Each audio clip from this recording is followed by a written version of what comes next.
we believe that that incident adds significant weight to our theory of the willingness of YSL members to participate in that enterprise in a manner involving violence to protect the dominance and the members of the enterprise and the gang itself.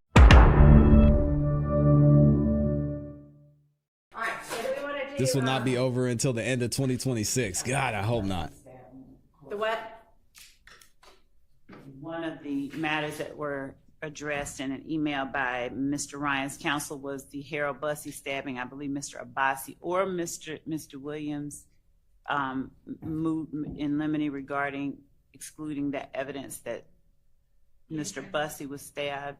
He disappointed me on the healthcare answer. Or gave Ms. Abbasi an opportunity to give case law stating that things that were used after the fact, Ms. Abbasi can correct me where I'm wrong, but acts that occurred after indictment could not be presented. And I think in her brief, she indicated that, I don't want to speak for her, but I think she indicated that she found no case law in support of that position. So we're prepared to argue that. I'll let her speak. Yeah, we submitted a brief and went through each of these possible admissible purposes. And as far as completing the story, something which happened after the indictment is following there.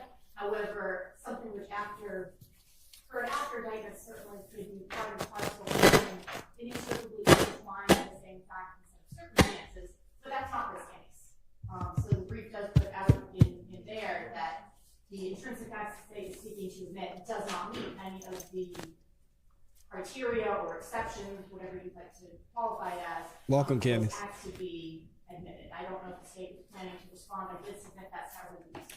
Right, and I read it and I marked on it, and now all I need to do is find it. I need somebody to keep me organized. Does the state have a response? We do, and did y'all file a response? No, we made an argument that essentially is the same one we're going to make today, but based on what they've put forth, we'll respond specifically to the arguments that are put forth in Ms. Abbasi's brief. I think we presented case law, and I think that the court saw that case law. I won't speak for the court, but I believe the court saw and was satisfied that the case law does say the acts occurring after indictment are not precluded as evidence of the conspiracy. Right, no, agreed, but it's two separate issues. Right.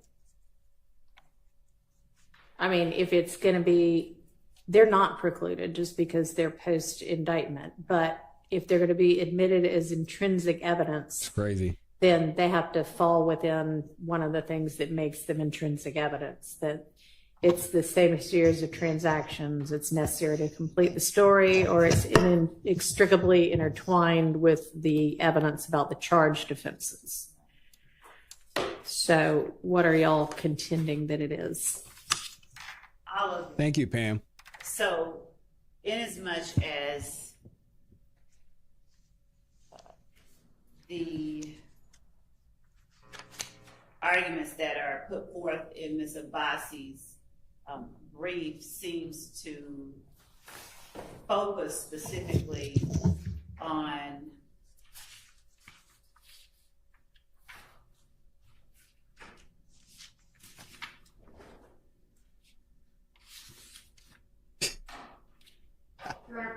Buddy said that poor baby duck that keeps getting sat on.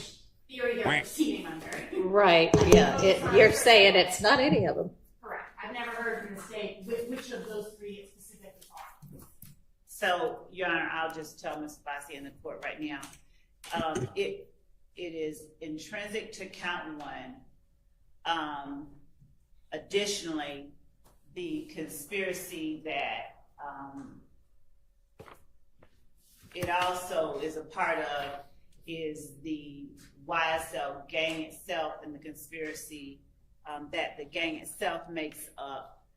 I think we already presented some of the facts of the case to the court regarding the in concert action by five YSL members and 2 others of stabbing one person in defense of Mr. Ryan. And I know that the court has already read the indictment that describes, as the state alleges, the conspiracy itself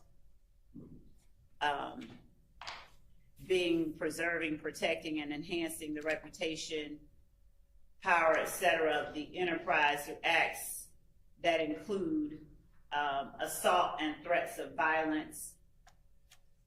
And of course, I'm not reading the entire indictment, but in this particular case, it falls squarely under a number of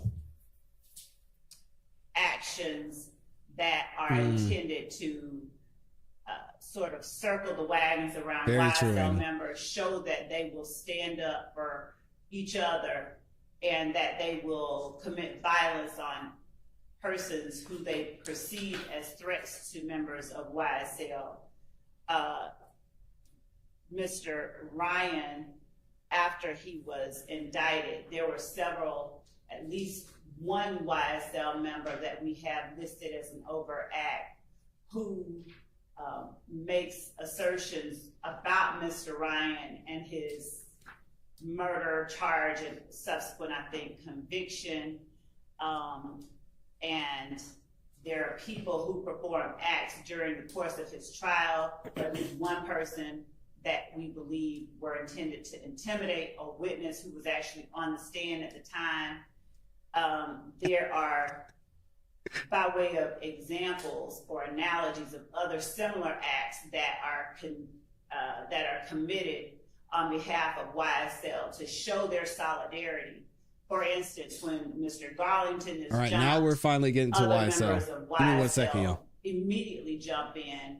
We have evidence that when Mr. Copeland is jumped, at least one person in the courtroom now jumped, just jumped in just because. When it's one of them, they're going to come to their defense.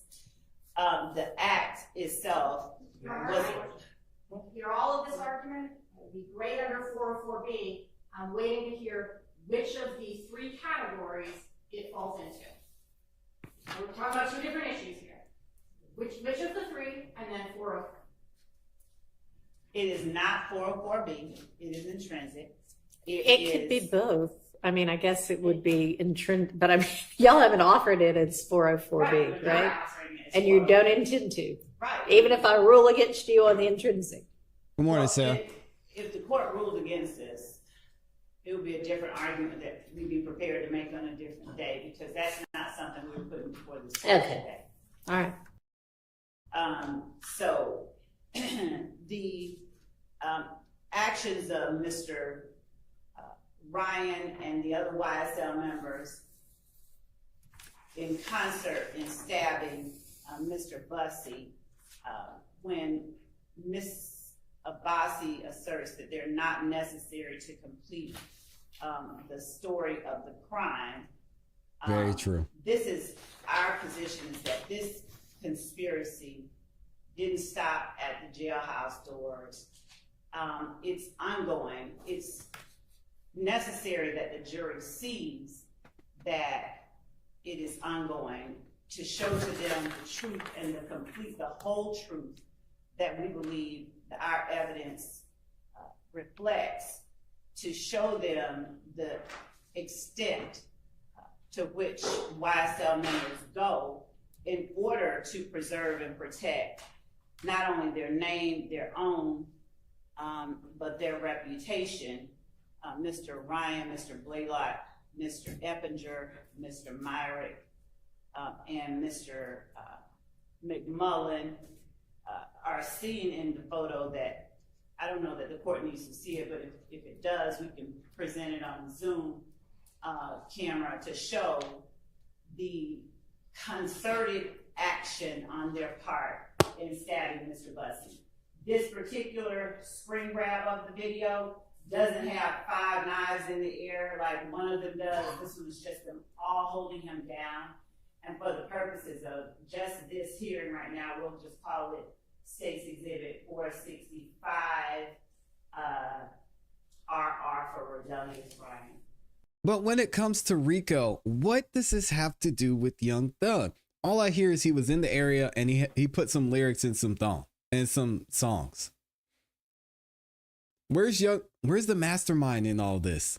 This is about Rico, right? It's not about these individuals that were in YSL and then they did things here, they did things there. This is about the mastermind. That guy sitting right over there next to Brian Steele. I'm not seeing it. Y'all, maybe. All right. Your Honor, I guess I'm kind of more confused now. Because She said I'm more confused. I want to show that I'm missing it. ongoing. So I don't know how they're using it to complete the story of the crime if their version is that it's not complete and it's ongoing. I don't see how those two square. It's not an element that the jury has to find. The gang is continuing. The only thing they need to prove is that by the date of indictment, this happened. It really doesn't matter as far as what the jury needs to know for the state to meet the required elements. It doesn't matter whether the gang is continuing. All right, but the state can prove if it chooses They sure can. that it's an ongoing conspiracy. Sure, but that doesn't make it necessary to complete the crime. Well, necessary to complete the story of the crime. And I guess the story of the crime is Ongoing and continuous conspiracy that is YSL, its enterprise, and the members committing these particular acts and crimes for the purposes listed in the indictment under the definition of the conspiracy itself. And this act is not something that is obviously relevant to the issue of whether or not the defendants are or are not guilty of count one in terms of what we're alleging that they conspired to do. It certainly would be Anthony, oh my gosh. under the definition of overt act of count one. So it would go to prove count one as to each of the defendants. It's therefore relevant, highly relevant as to that particular issue.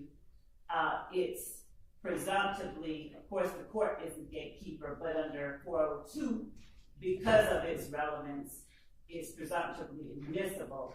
Under 403, Your Honor, there's nothing about it that is so substantially more prejudicial than probative, given its highly probative nature. Do we have the Zoom up here?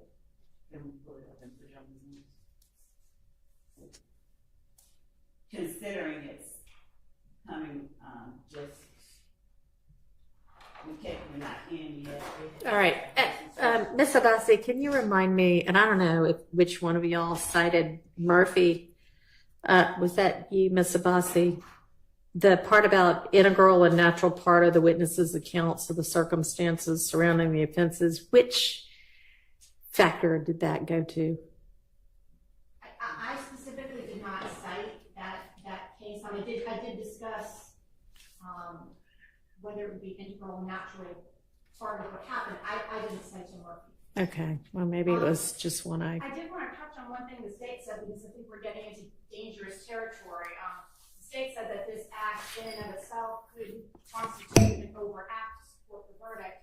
Well, now we're talking about trying to prove the charges against the defendant based on something not in the indictment. Well, and you know, that's an issue that I've got written down here as something that y'all owe me law on, whether an overt act not listed could be the sole basis for a conviction. Right, we do, and I think at some point. Still waiting on that law. We actually, I think at some point, and I might be wrong about this, but a contrary position was presented, and whatever case was cited did not support that position, and we have affirmative case law that we present in the form of a brief to the court. All right, well, you go ahead and get that filed. Can you get it filed? When can you get it filed? By Monday? By Friday? All right, by Monday.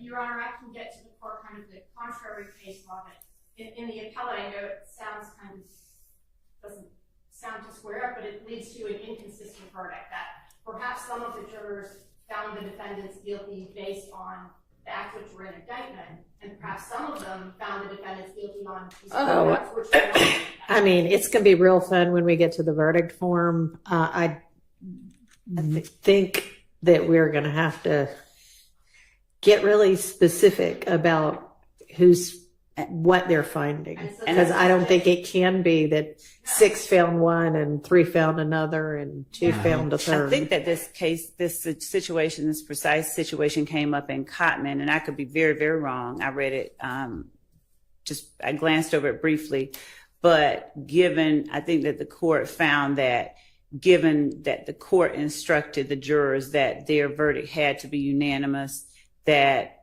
it did not present a reversible issue. The defense argued, or the appellants had argued, that there was no way to tell whether or not they all agreed on the same overt act. But in giving the court the brief that we intend to present, I think we can address that as well. I think that part is easily all right. addressed. So that'll be 2 different issues. There's, can an overt act that's not listed in the indictment be the basis, the sole basis to support the conviction? Mm-hmm. But then there's also,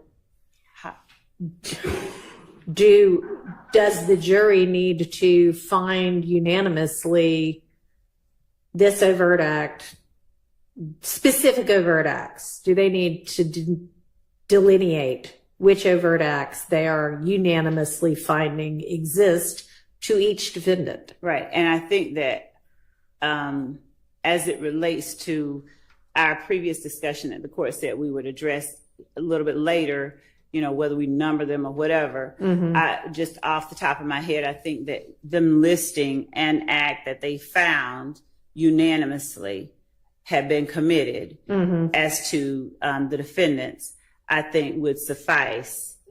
Okay. Well, if we all agree on that, then we don't need a brief on that. Okay. So, I'm sorry, Mr. Boston. I don't know if we made it to the 403 part on this. No, we hadn't. We sort of got sidetracked. I want But to make sure I'm not. all right, so we all agree that the jury is going to need to delineate. We unanimously find this overt act exists as to each defendant, right? I mean, we're going to break each defendant's counts out separately, and I think that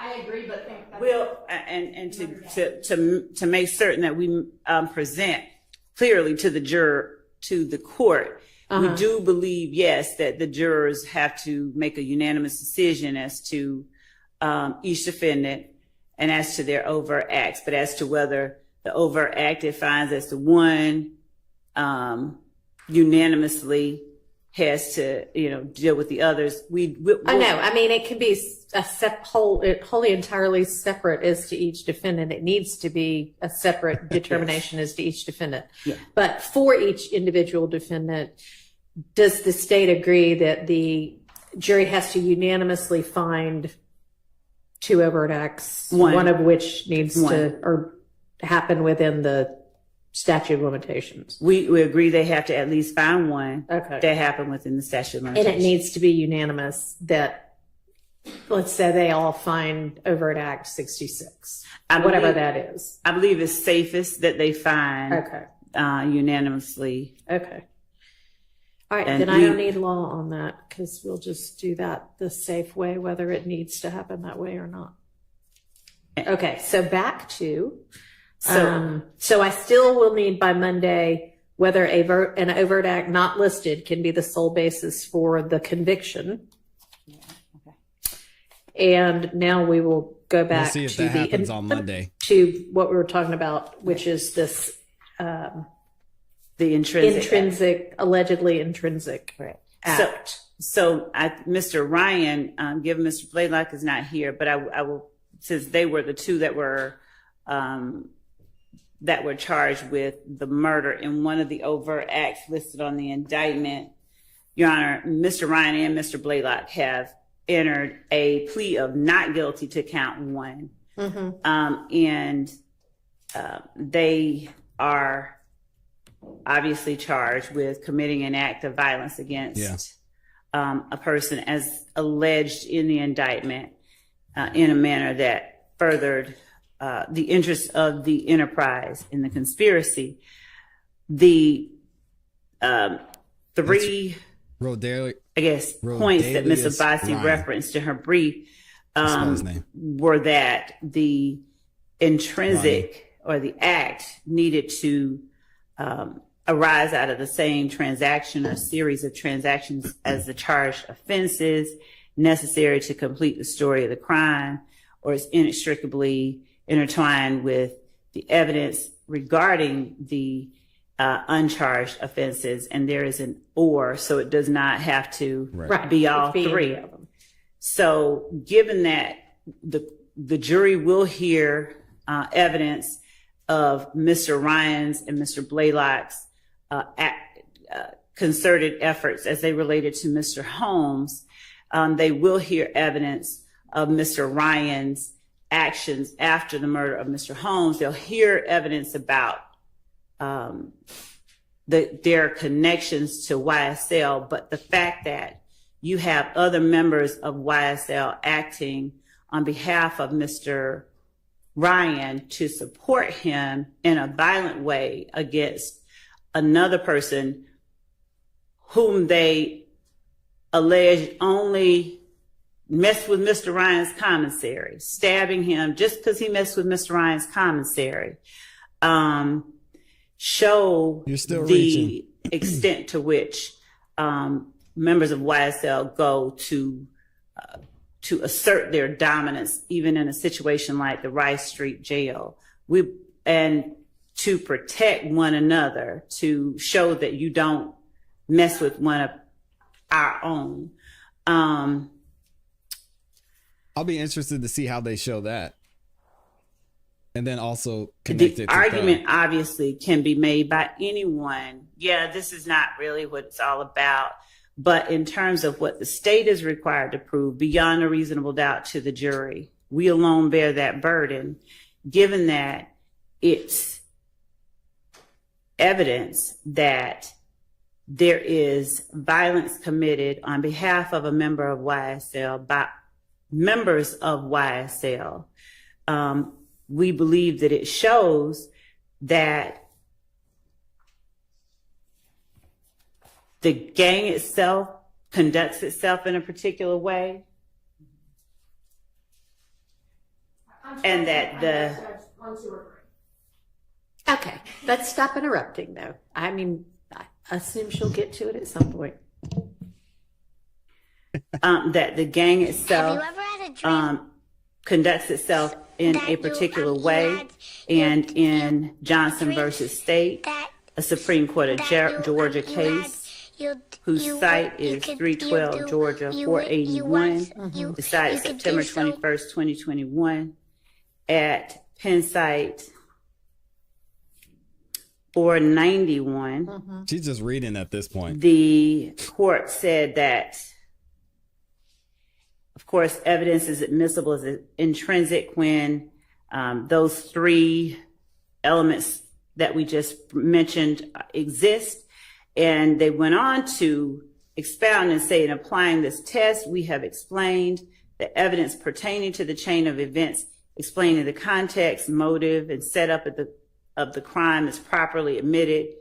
If it is linked in time and circumstances with the charged crime, the defendants, the YSL members, are all together. They are the ones that are included in or that participated in the stabbing of Mr. Bussey, are all housed together at the Rice Street jail. The time frame is shortly after they're put together in that situation, all together in the Rice Street jail.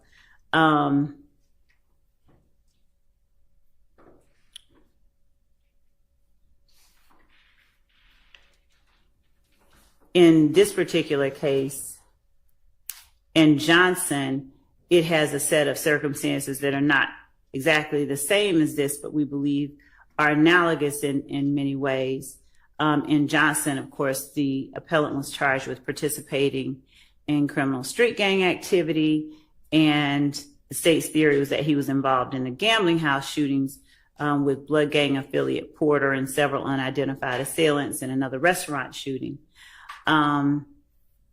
The evidence related, as the court found, to the Boulevard Place shootings added significant weight to that theory because the evidence was linked in time and circumstances with the charged crimes, and one victim was a member of a violent gang. We are not alleging that it is on all fours with our particular case, but to the extent that the Johnson court found it pertinent to say that the intrinsic act, or the act that the state alleged was intrinsic, added significant weight to the state's theory for these reasons, we believe that that is analogous to our case as well, with 5 people, 7 total, acting in the same, overacting with an extreme amount of violence on behalf of one person whose connection, we believe, with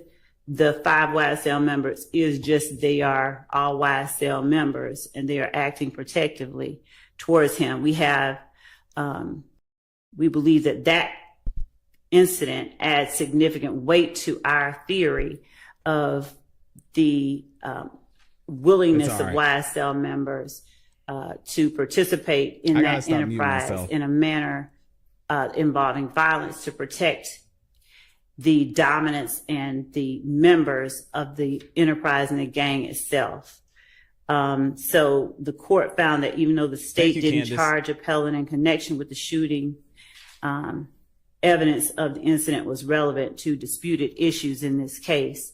So as Mr. Ryan has entered a plea of not guilty to count 1, conspiring to violate the Racketeer Influenced and Corrupt Organizations Act by participating in YSL through these acts or conspiring to participate in them, then evidence of the involvement of Mr. Blaylock, Mr. Ryan, Mr. Eppinger, Mr. McMullen, and Mr. Myrick, all of whom are also charged in this indictment with the conspiracy. Evidence of Eppinger being charged with the shooting of an officer, evidence that Ryan, who was promoting YSL while in prison when Eppinger got a bond for shooting at the police, that Blaylock is a co-defendant on the murder of Mr. Holmes, which is an overt act here, and that Demise McMullen is a named co-defendant on the 2015 murder in the same indictment, shows how intertwined these people, this type of action, and this gang itself is with one another.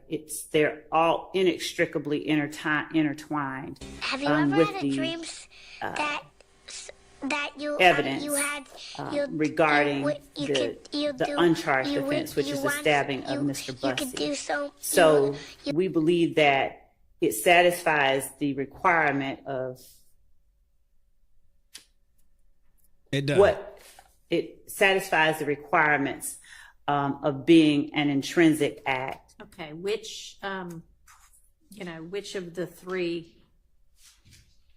The third one, we believe, is the strongest in that it's inextricably intertwined with the evidence regarding the uncharged offense. No, it's the charge. It should read the charged offense, right? I mean, it needs to be inextricable, right? Yes, the case is citing it wrong. Yes, thank you.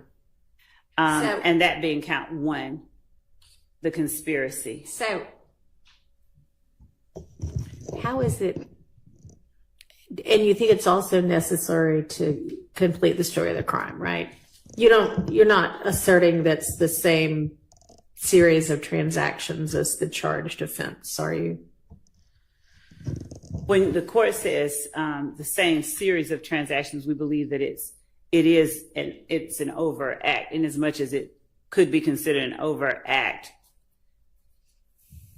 to promote, to support the gang. So in as much as it is or can be considered an overt act for count one, and that it is gang activity, which it is. All right, I'm not quite sure where I got this language, but I jotted down, and I think this is kind of the definition of inextricably, or an explanation of inextricably intertwined with the evidence regarding the charged offense, is that it is an integral and natural part of a witness's accounts of the circumstances surrounding the offenses in the indictment. Anybody know if that's as to that mean that's the explanation for what it means to be inextricably intertwined? I think that came from Murphy. That's Williams versus State, 302 Georgia 474, cited in the brief. What year is it was Williams? 2017, it's cited to an 11th Circuit. Okay, and I think that language is also in a Court of Appeals case in 2020. Okay. And if y'all want to know what an overt act is a visible, clear action that helps show someone's intent to commit a crime, especially in cases like conspiracy. It doesn't have to be illegal by itself, but it shows the person is working towards carrying out a crime. For example, if two people plan a robbery, buying masks and gloves could be considered overt acts, even though buying those items isn't illegal on its own. So again, a lot of theory, a lot of hearsay. And they're just trying to put these pieces together. But as we've seen so far, everything's fallen apart, especially with their past couple witnesses. So, but I mean, if that's what it means for it to be inextricably intertwined with the evidence regarding the charged offense, how is that an integral and natural part of a witness's accounts of the circumstances surrounding the indicted offense? So if the indicted it goes to show that they're all bad and we're and singing Young Thug songs. Our witnesses talk about what they've observed, and we have evidence of what has occurred to further that conspiracy. So would this be a witness who's being presented regardless, or is this a witness as to, I mean, obviously if they're just coming in to testify about what happened in the jail, that wouldn't be the same thing, because I would have already made the determination, oh yeah, you can talk about this. Is there going to be any witness who there's no way they can give their account of how it is that any of these defendants is guilty of Rico without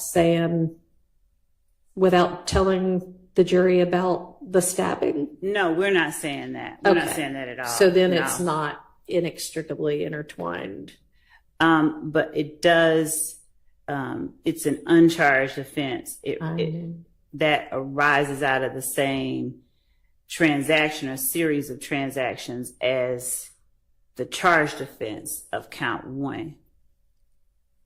Not necessarily, Brandy. And the series of transactions is the acts of violence that have been described. One of the overt acts, as I said, is the murder of Mr. Holmes by Mr. Blaylock and Mr. Ryan, as we've alleged in the indictment. And then how does this arise out of that transaction? The series of transactions, one of them is that the series of transaction is the set of actions that occur after, before, during, and after that murder itself. The series of transactions are the overt acts that help promote the purposes of the conspiracy. You have How? Mooney Lee posting, I'm sorry, we made you a thug, so early little thug. You have people who are acting within YSL in support of Mr. Ryan. Mr. Ryan essentially talking about staying true to YSL regardless of his circumstances after the murder. All right, and are all of those overt acts?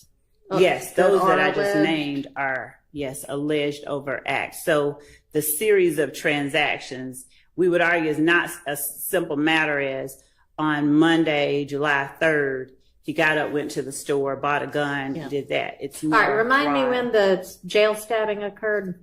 It was February the, what day? February 20. Of February the 1st. January the 1st of 31st of 2023. January 31st, 2023. Yes. And he'd been in prison, Yeah, I guess, Wave since Lori 2019. heard When it did too. they all Alleged, get moved meaning to the jail? They don't have any Mr. proof. Ryan, I think, and Mr. Blade, those 5 co-defendants were, I'd have to look and see in Odyssey when they were transported, put together. Roughly. Thank Okay. you.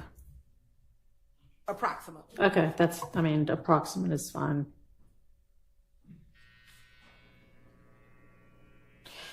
Somebody's back there getting the And fade. also, Your Honor, under 104, and I get that we are still hashing out whether or not it's intrinsic. Once the court makes that determination, and we believe that it's clearly intrinsic regarding the conspiracy and the gang itself. Basically, and the world's end says, "What the heck is she talking about here?" What? The words don't fit the sentences she's making. Basically, she's saying that there were a bunch of overt acts that took place that she can tie to YSL, and they were done because of YSL, and because they were all together and they were all in the gang, and they posted and said, "Yeah, we took care of my boy. Yo, we went out and we did this. Hashtag slime life." Then it's somehow tied to YSL. That's what she's trying to show. There's another argument in support It of might be, Amy. It's admission and use at trial that we make under one of the other rules of evidence, but not until we finish this part. Well, I'm curious now as to what that would be. Just that under She wants to say, "Just wait and see, Judge. We'll show you." Stop the cap. Can you just let us bring it in and we'll show it all to you? We got our guy back there with this tinfoil hat. He's going to be in there too. and I'm also curious about how the court will see or not see this position that I'm offering. But under 24-104, which specifically deals with the court handling the admissibility of evidence and the court's determination of it. 24-104E expressly says that this code section shall not limit the right of a party to introduce before the jury evidence relevant to weight or credibility. And so to the extent that part of our evidence, and it doesn't, speak to the weight of the evidence of the murder, but we believe that it substantiates and it corroborates our assertion via the overt acts that we have listed, that there is this conspiracy and that there are efforts that are continually made by members of YSL to support and protect one another and to advance the dominance and notoriety of the gang through acts of violence and assault. All right. Well, I do not think 104 has any bearing whatsoever on whether y'all can admit it before the jury. So, okay. See, I knew. Okay. So that takes care of that one. All right. Do you have any, can you look, if you haven't yet, for They need to sever all Any of these case law that deals with kind of a similar set of facts? indictments and get them out of here. Mr. Atkins is shaking his head, yes. Since but he is- can look for that. Oh, that is, we definitely can. I was just trying to make sure that I fully got what the court was saying. So in saying the same set of facts, is the court speaking that Similar set of specific facts. as to, you know, somebody jumping somebody? Well, I mean, yeah, ideally, if you could get that, that would be great. But no, it Wait, doesn't we have to have be that facts? specific. But something that a deals miracle. with gangs and or Rico, because what I hear you saying, or what I think I understand you to be saying, is Talk that to him, Judge Whitaker. part of why this is intrinsic is because it's necessary to give a full story of how YSL is this ongoing criminal enterprise that uses violence to protect their members. Right. Am I understanding you correctly? You are, and to assert its dominance. And in support There's of that, no I way also they can say show that that. each of the members of YSL, Blaylock, Eppinger, McMullen, Ryan, and Fleetwood, had all, I believe all of them had been brought in from prison for YSL related offenses that they had been convicted of. Eppinger had been sentenced to prison off of a Amy mentioned probation him the other day. revocation for an armed robbery after he shot Officer Rogers. That was a YSL related incident.